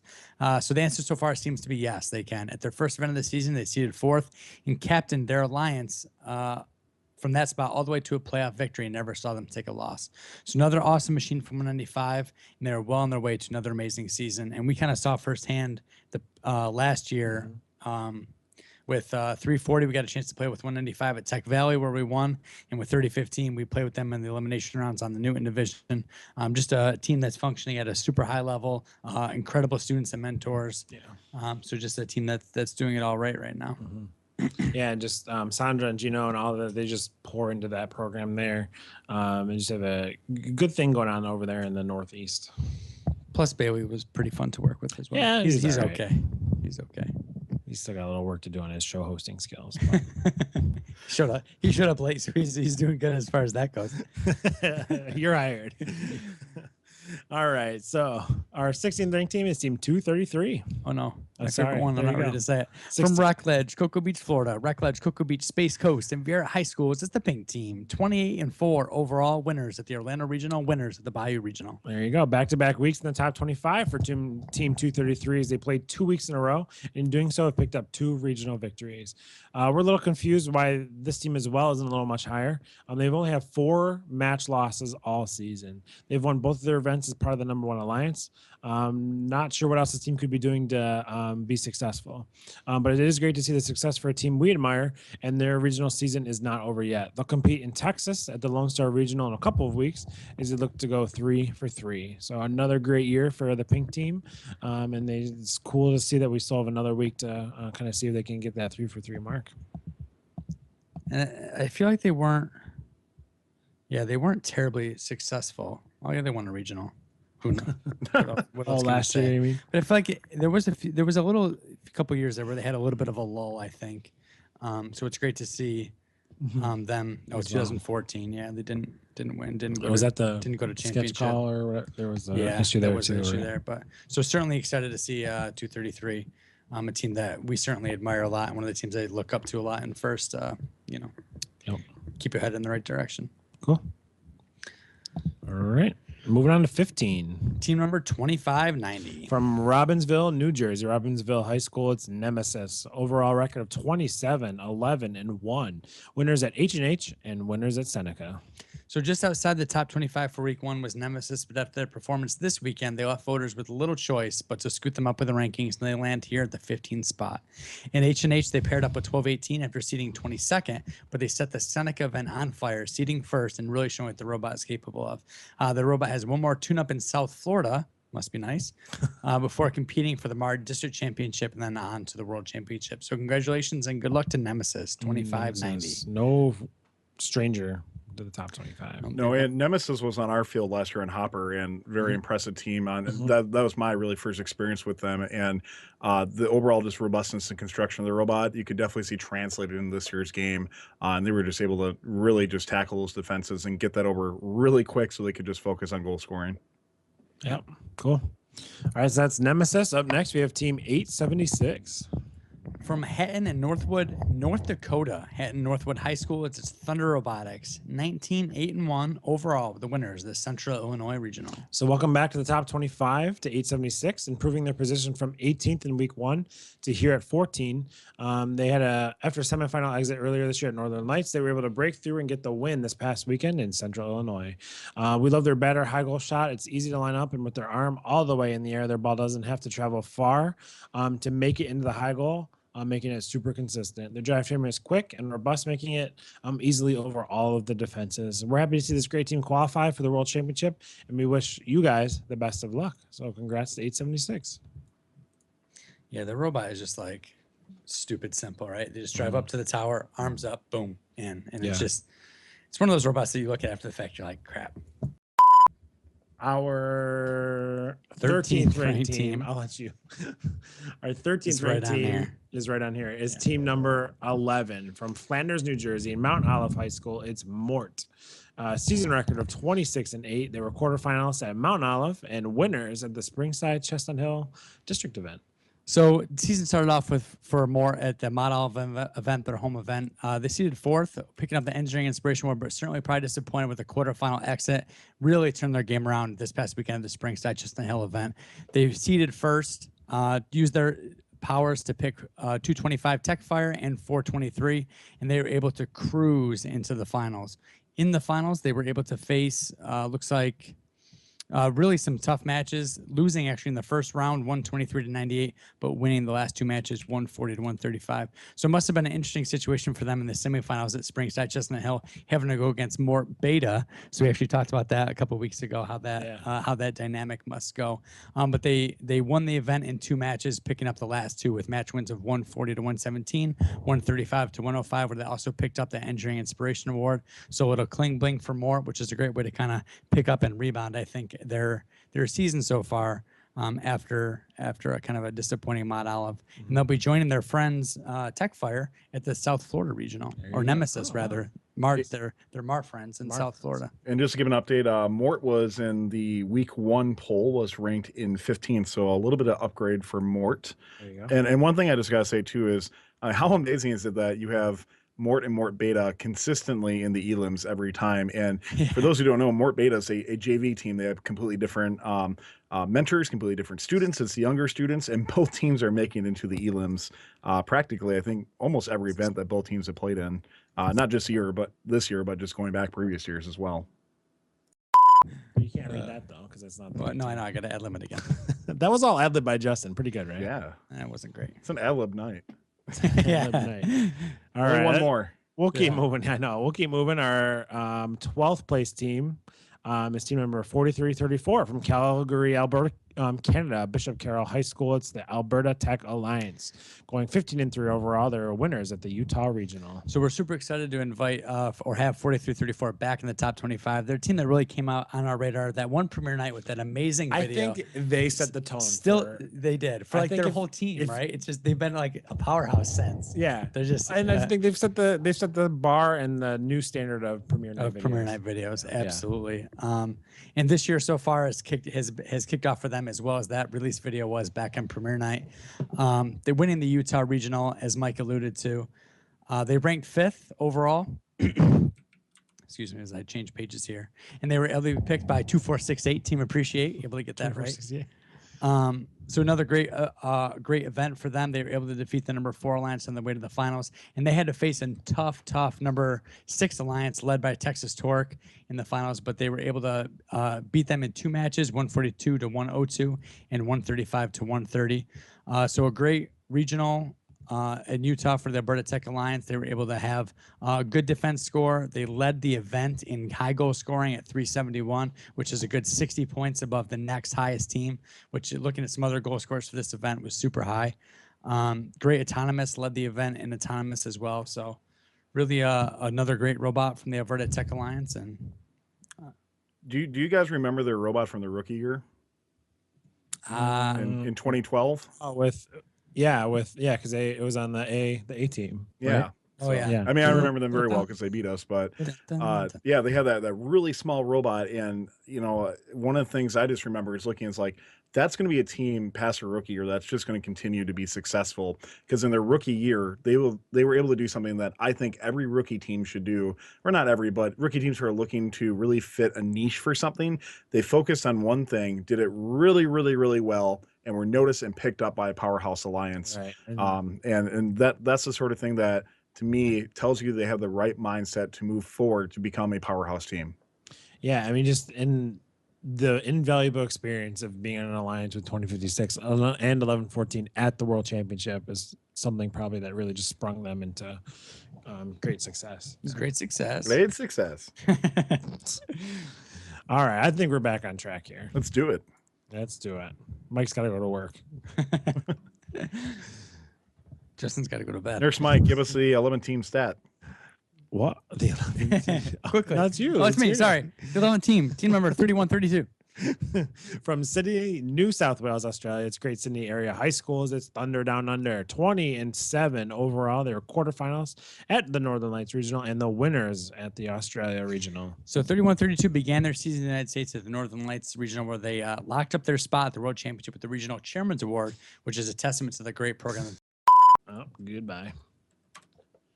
We can just keep talking, I think, because they're recording it as well. But I think their consistency, I mean, they went out and played their game. It was 1:30 in the morning. I honestly don't remember that much about these teams, but we're back.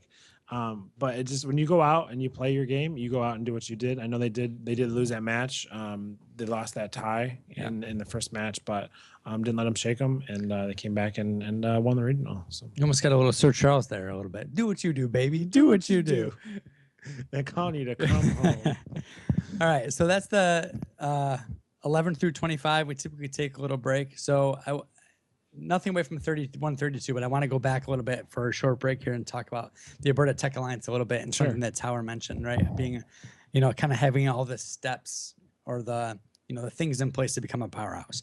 Do you think it's easier now in today's day and age to become a powerhouse because of the resources that are out there for teams? Chief Delphi is blowing up, right? We have shows like this and Game Sense and Vex Pro and, COTS items from Andy Mark and, just great products, great examples. Do you think it's easier to be a powerhouse? I think so. Your phrasing of powerhouse is, so I think it's good. I think it's easier to become a team that can win regionals.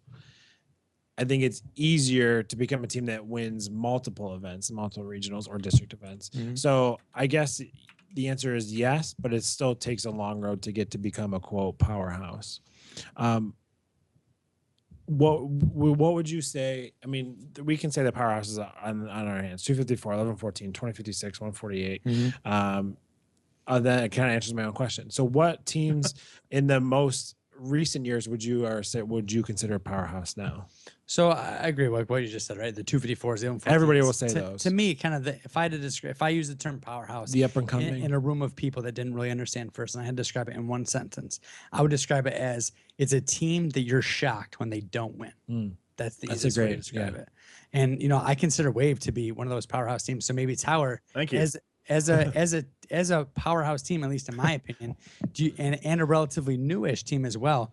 Were the resources that are available when you guys started versus now, do you think it would be easier for a team to kind of attain your level, or do you think there are still kind of these factors that make it? I mean, when you say resources, you're talking about like different suppliers, right?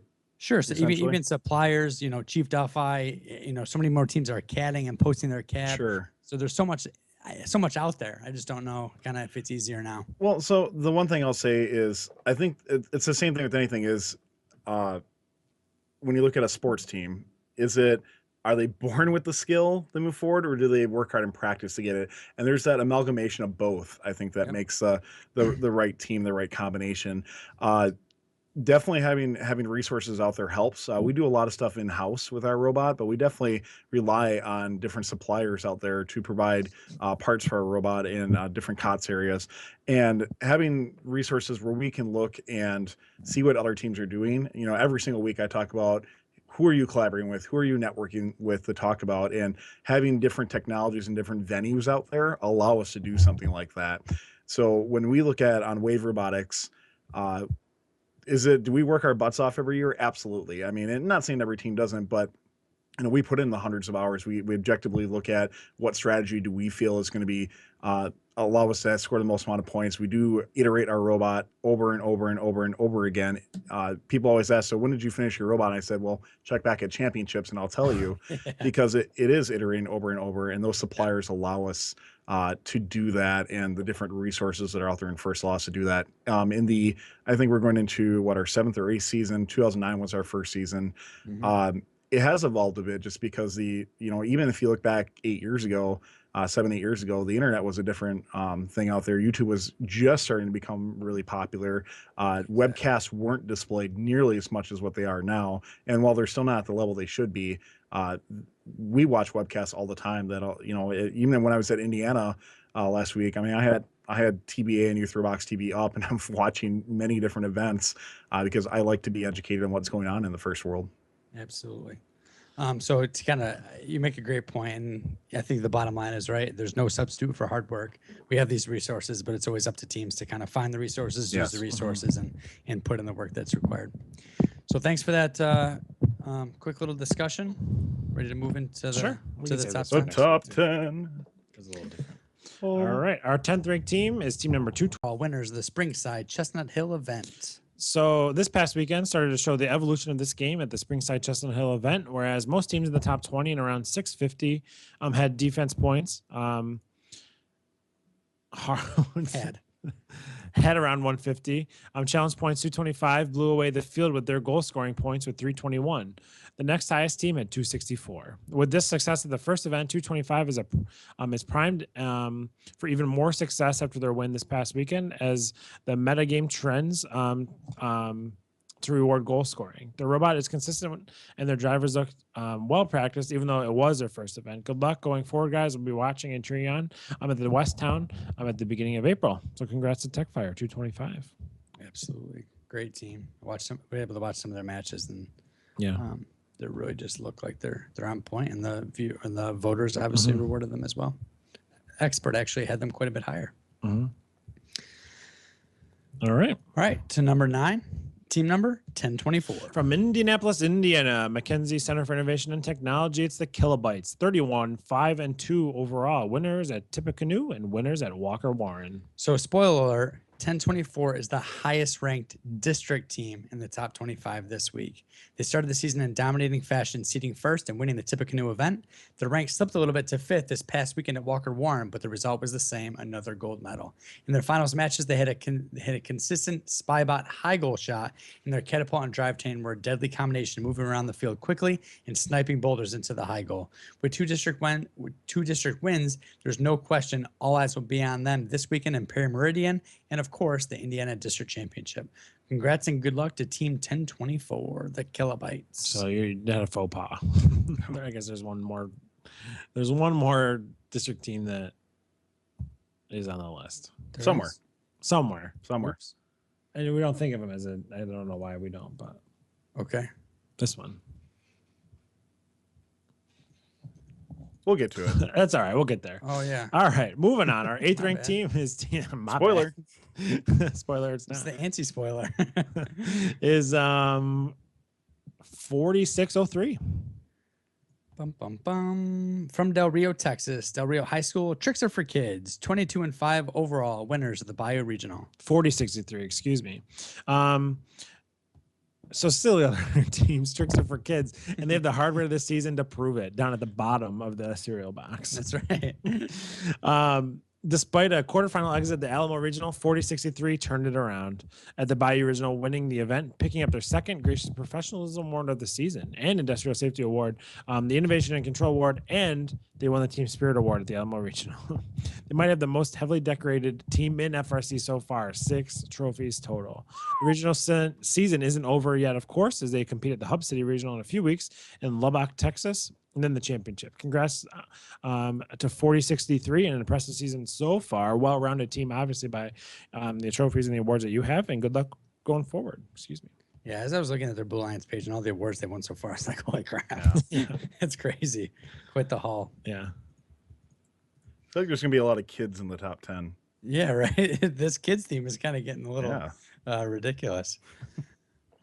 So moving on to number 7, team number 3990. From Almsville, Oregon, it's Hotwire. Hang on. We are so messed up. What is tonight. going on? This is amateur hour right now. 3990 is tech and for Not from kids. Oregon. Where are you guys Our at? Montreal team. We don't know. We're Are you on like the Cheesy Poos version of the for it. Blue Alliance or the what? cheesy pops. I don't even know what that's from. I must have typed it in wrong. So from Montreal, Quebec, Canada, it's Tech for Kids. Oh, wow. 17-2 overall winners of the Tech Valley Regional. This is even like click in my head, you know, when I say it. So I'll keep going. So this team from Montreal is sometimes overlooked when you talk about all the teams in Canada, but they deserve to be mentioned among the best Canada has to offer. After winning a regional every year for their first 3 years of existence, they fell just short last year, but they got the ship righted early in 2016, winning this past weekend at the Tech Valley Regional. Seeing them play with 359 from Hawaii and 4508 from New York really demonstrates how cool FRC is and the value of, I think, regional play. Hopefully, interdistrict play is something on the horizon, is losing opportunities for this, you know, these kind of cross-cultured alliances to be built would really be an unfortunate situation. But 3990 has an awesome scaling mechanism that looks as good as it operates, and they will look to win their 4th Montreal Regional when they compete next weekend. Good luck and congrats on the Kling Bling, as they also picked up the Engineering Inspiration Ding, ding. Award at Tech Valley. We should get that. Cling, as a cling, soundbite. cling, cling. All right, moving on. Our 6th ranked team is team 52-54. From Trumansburg, New York, Charles Dickerson High School, it's Hype. 16-4 overall, finalists of the New York Tech Valley Regional. All right. Hype is a good team name as long as you can live up to it. And 52-54 did just that at the Tech Valley Regional. Unofficially called 5 poofs at times. 5 poofs. Yeah. 5-2, 5-4. 5 poofs. 5 poofs. Oh, I got you. I'm sorry. It takes a while. I got like 4 hours of sleep. Oh, yeah. 52-54 looked like it this past weekend. Their tower, hard stop high goal from the batter was deadly when undefended, and they crossed the majority of the defenses like they weren't even there. Part of being a new team is learning how to win, and they have been finalists at the last 3 regional events they've attended and will look to get over the hump and capture their first regional victory this week at the Finger Lakes Regional, where they are an early favorite for sure. So good luck to 5 poofs, and we'll see you this weekend. One thing just to say about 52-54, when I was watching that regional, when I looked at their robot, I have to admit, I really didn't expect much, and I was really surprised where they're at. And then I started watching their matches more and more, and the robot, in my opinion, performs way better than what my initial opinion was just looking at it, and just a consistent goal scoring over and over again, and really gave the Hawaiian kids and their alliance partners a run for their money. Oh, yeah. Oh, yeah. 5 poofs. I don't think That's they've funny. quite earned that moniker just yet. But Yeah, it's fun to say. Yeah. All right. So the 5th ranked team, this is where I made a mistake earlier. Team number 868. From Carmel, Indiana, Carmel High School, it's the Tech Hounds. 23-10 overall, quarterfinals at Tippecanoe, and winners at Walker Warren. So the Tech Hounds started their season in Tippecanoe, where they were elated to pick up the district chairman's award, but less enthused with their performance. This past weekend at Walker Warren, they turned it all around. While they didn't lead the event in a particular category, they played smart and were able to amass 39 ranking points. Seeding first obviously has its advantages, and they were able to pick the team that won the Tippecanoe event, 10-24, and with the help of 17-20, they were able to capture their first district event of the season. So I realized what had happened, by the way, and how I got confused. Is we try to get ahead of the game, right? And at the time I started writing these, 10-24 was the highest rank. There But then you as votes continue to pour in, everything kind of changed around a little bit. We forget to go back. But we did get a chance to play with the Tech Hounds in 2014. the elimination rounds with 340 and 16. So just kind of know firsthand that they're a great team, smart, really focused on executing and winning. And I think there's a distinct difference at times between teams that are there with their robot and they want to win versus teams that are dedicated to winning. And I think that, winning is sometimes kind of in our culture overlooked and maybe not necessarily viewed as important, but I enjoy seeing teams that are really dedicated to winning. And I'm sure Tower saw that from 868 this past weekend. Yeah, and Justin, I think you really hit the nail on the head there. That 868, well, they might not have been the best robot in any category, really had overall, I think, was the most consistent robot out there. And consistency in this district event is what won out. And I mentioned before, but they had an extremely smart pick in 1720 as their last robot. And 1024, I have to admit, I was a little on edge if they were going to pick them or not, because 1024 did have a little bit of consistency issues, but they put their faith in them and just completely built together a very dominant powerhouse alliance. Absolutely. All right, moving on to number 4, we have team 4039.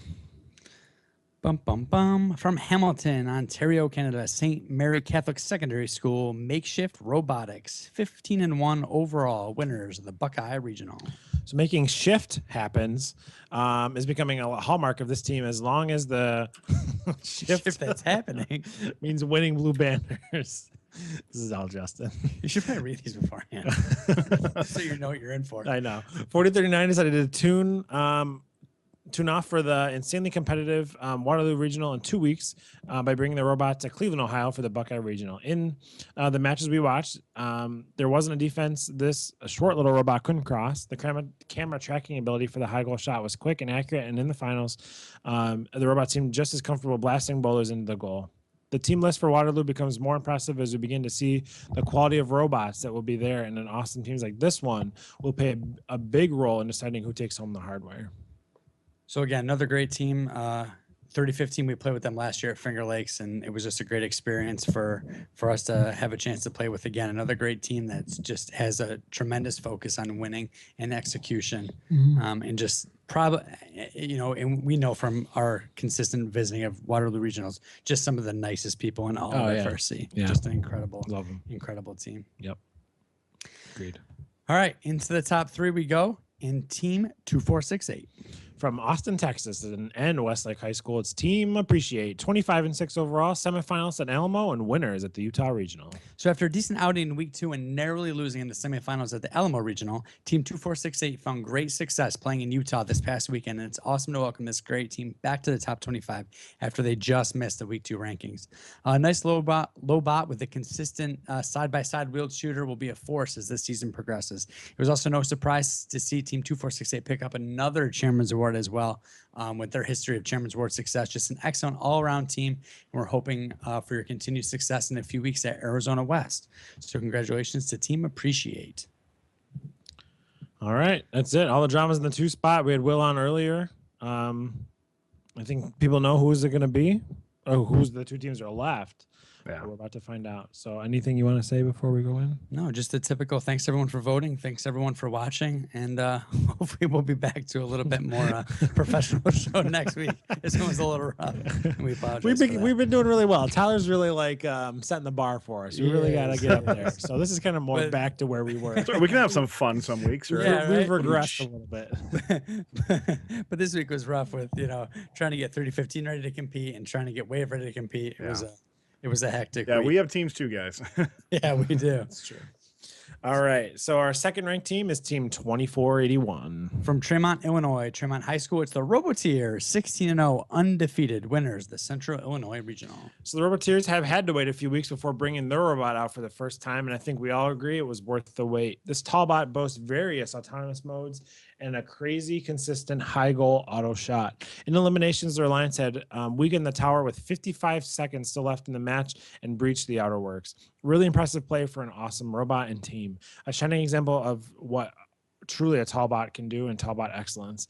You can continue following the Roboteers in a couple of weeks at the Smoky Mountains Regional in Tennessee, where they will be a force and look to extend their perfect season. Congrats, 2481. I don't know if we mentioned this before, but 2041 had a match where they scored 8 balls in the high goal. Yeah, eight boulders. And actually, I watched that match, and when I was writing this slide, that's the reason why I decided to kind of ask Will that question about lowering the tower strength, because I watched what they were able to do, and I was like, "What are we doing here, guys?" Yeah.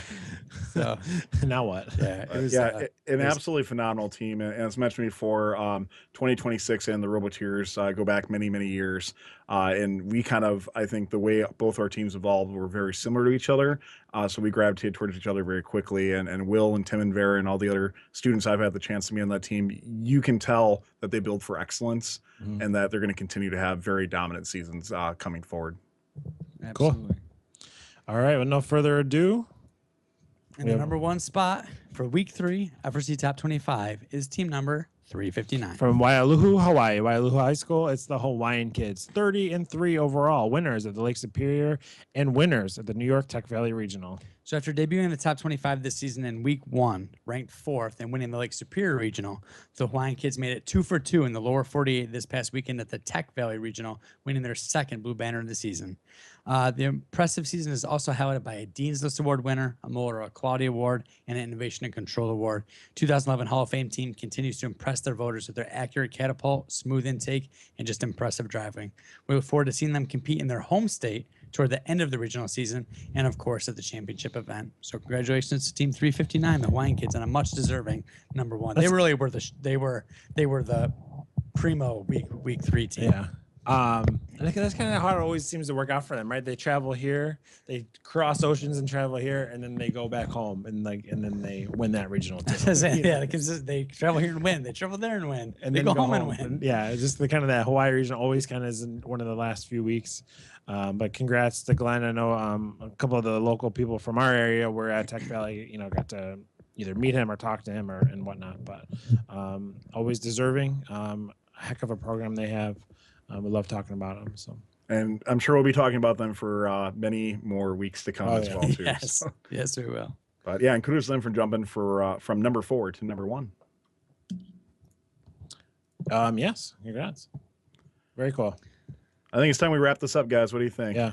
Yeah, Mike's got to head off. Yeah, Mike's gotta head off and save lives. All right, chat world. Well, thank you so much for watching the show. If you like it, go ahead and tell a friend about the show. We would appreciate it. Post on your favorite social media or forum site promoting the show. And please do subscribe to us through our Twitch, YouTube, iTunes, or RSS feeds. Big thank you to our mods as well, too, for handling the chat room. And to a special shout out to Anthony, 31 to 75, for posting the rankings as we do go along. We hope you enjoyed the show. Our email address is firstupdatesnow@gmail.com. And our website, of course, is firstupdatesnow.com. You can catch fun shows live weekly on Tuesdays at 8:30 p.m. Eastern. Don't forget to cast your vote for the FRC Top 25 Weekly. Polls open Sunday, usually around about 7 p.m. Eastern, and close by Monday, 8 p.m. Eastern. Our next week coming up, week 4 is ahead. We're going to cover it all. And stick around for the post show if you're watching live. Otherwise, good luck to all teams. And we will see you next week on Fun Recap. Good night, everybody. Thanks, guys. Take care. Good night. This has been a First Updates Now production. Visit us at firstupdatesnow.com or find us under First Updates Now on Facebook or Twitter.